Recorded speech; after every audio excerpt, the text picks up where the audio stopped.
పెద్ద ఎత్తున దుష్ప్రచారం సాగిస్తూ ఉన్నారు.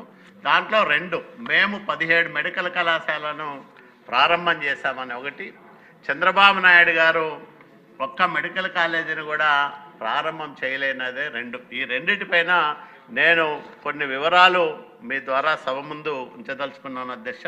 చంద్రబాబు నాయుడు గారు ముఖ్యమంత్రిగా ఉన్న కాలంలో ఉమ్మడి ఆంధ్రప్రదేశ్ రాష్ట్రంలో 17 మెడికల్ కాలేజీలు ప్రారంభం చేశారు.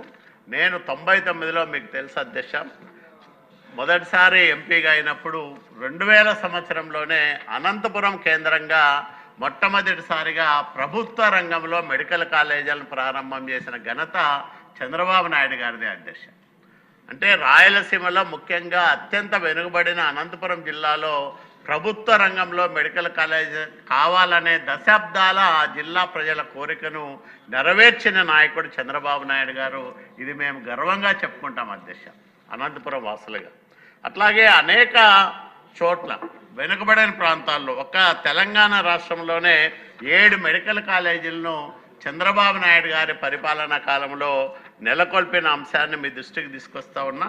దీంట్లో 6 మెడికల్ కాలేజీలు, 17 మెడికల్ కాలేజీల్లో 6 ప్రభుత్వ రంగంలోనే ఏర్పాటు చేసిన ఘనత చంద్రబాబు నాయుడు గారికి దక్కుతుంది అధ్యక్ష. కాబట్టి జగన్మోహన్ రెడ్డి అండ్ టీం ఏదైతే చంద్రబాబు నాయుడు గారు ఒక్కటంటే ఒక్క మెడికల్ కాలేజీ కూడా ప్రారంభం చేయలేదు అని చెప్తున్న విషయం శుద్ధ అబద్ధమని మీ ద్వారా ప్రజానీకానికి నేను విజ్ఞప్తి చేస్తా ఉన్నా అధ్యక్ష.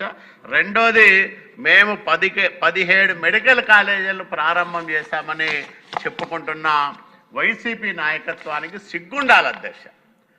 కోట్లాది మంది ప్రజలు ఆశతో, యువకుడు ఇతను మంచి చేస్తాడు, బాగా పరిపాలన అందిస్తాడు, పేదలకు అంటే నవరత్నాల పేరుతో ఇచ్చిన హామీలన్నీ నెరవేరుస్తాడని 19లో నమ్మి ఓట్లేస్తే ఒక్క హామీని కూడా నిలబెట్టుకోకుండా ఈ మెడికల్ కళాశాల విషయంలో మీకు చూపిస్తున్న అధ్యక్ష, బాపట్ల మెడికల్ కాలేజీ పునాదుల దశ కూడా దాటలేదు అధ్యక్ష.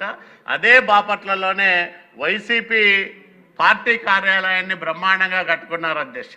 అట్లాగే అమలాపురంలో మెడికల్ కాలేజీ పునాదుల దశలో కూడా దాటలేదు.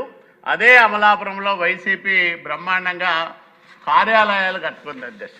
అట్లాగే రాయలసీమలో అధ్యక్ష, రాయలసీమ అత్యంత వెనుకబడిన ప్రాంతం మీ అందరికీ తెలుసు.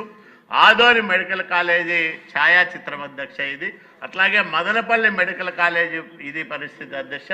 పెనుగొండ మెడికల్ కాలేజీ ఛాయాచిత్రం అధ్యక్ష. ఇట్లా ఈ 3 రాయలసీమకు సంబంధించిన మెడికల్ కాలేజీల్లో ఏ ఒక్కటి కూడా పునాదుల దశ దాటని స్థితిలో ఉంటాయి. ఇవన్నీ కూడా మేము ప్రారంభం చేశామని చెప్పడానికి సిగ్గు లేదా వైసీపీ నాయకులారా నేను ప్రశ్నిస్తా ఉన్నా. అంటే ఒక్క పచ్చి అబద్ధాన్ని బల్లగొట్టి మరీ బల్లగుద్ది ఇది నిజమని నమ్మించే ప్రయత్నం చేయడంలో ఘనులు ఈ వైసీపీ నాయకులని మీ ద్వారా నేను ప్రజానీకానికి విజ్ఞప్తి చేస్తాను అధ్యక్ష. ఇదంతా కూడా ప్రజలు తెలుసుకోవాలి. అట్లాగే పేదలంటే ఎన్డీఏ కూటమి ప్రభుత్వానికి శ్రద్ధ లేదు కాబట్టి మెడికల్ కళాశాలలో పేదలకు లభించాల్సిన సీట్లను వీళ్ళు ప్రైవేటు పరం చేసి పీపీపీ మోడల్లో ఇచ్చి